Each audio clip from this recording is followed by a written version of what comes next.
ICC Champions Trophy finalists. India and Pakistan have a fierce and bitter rivalry that spans decades. Because of political tensions, the two sides don't play each other as often as you'd think, but now they face off on one of cricket's biggest stages. That Santos reports.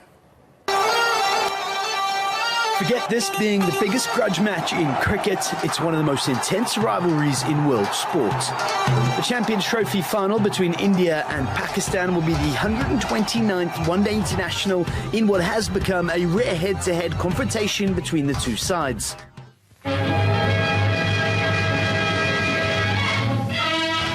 The first days of June saw the speeding up of history-making in New Delhi. It meant partition of India, partition of the Punjab, Bengal and Assam, if so desired. Hostilities off the pitch go way back to 1947, where India was partitioned into two nations, one of them being Pakistan. The bloody legacy of the divide and arguments over territory added to the growth of an intense rivalry on the cricket field. Even last week, before the sides met in the group stages, protesters across India wanted the game to be called off due to rising political tensions between the two nations. The final on Sunday is expected to attract a little over 1 billion viewers. Pakistani fans look away now as the history between the two is rather one-sided. In ICC tournaments, India have beaten Pakistan 11 times. At the World Cup, Pakistan have never beaten their neighbours. The same goes for the World T20, where India lead 4-0. But Pakistan seem to do better at the Champions Trophy, where the fixtures are even at 2 apiece. So even though history is on India's side, Pakistan are in fine form and probably had the tougher route to the final. Previous encounters will count for nothing though come Sunday, where tempers will fray and there'll be more than the odd bouncer thrown in for good measure, as 1/7 of the world's population is expected to tune in for a grudge match like no other.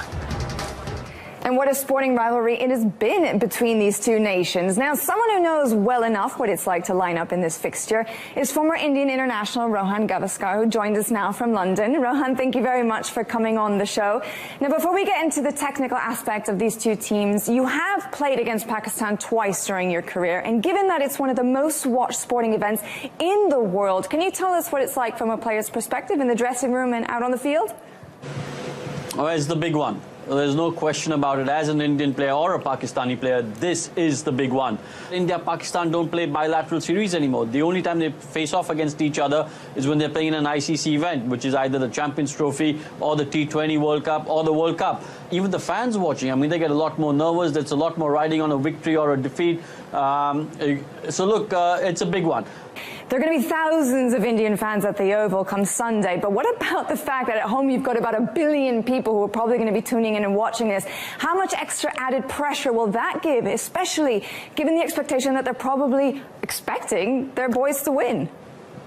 They're definitely expecting the boys to win, because the way the Indian team has been performing over the last year and a half. If you go on to social media, you've already seen all the memes about how India should walk this. Virat Kohli is the #1 batsman in the world as far as ODIs are concerned. Rohit Sharma is in form. Shikhar Dhawan's in good form. And you've already beaten Pakistan once in the tournament, and quite comprehensively, if I may add. So look, there's definitely more pressure on the Indian team because at the moment everyone's billing India as the favourites. Pakistan are definitely the underdogs. But having said that, if there's one team which can be as unpredictable, it's Pakistan. They can do anything on their day.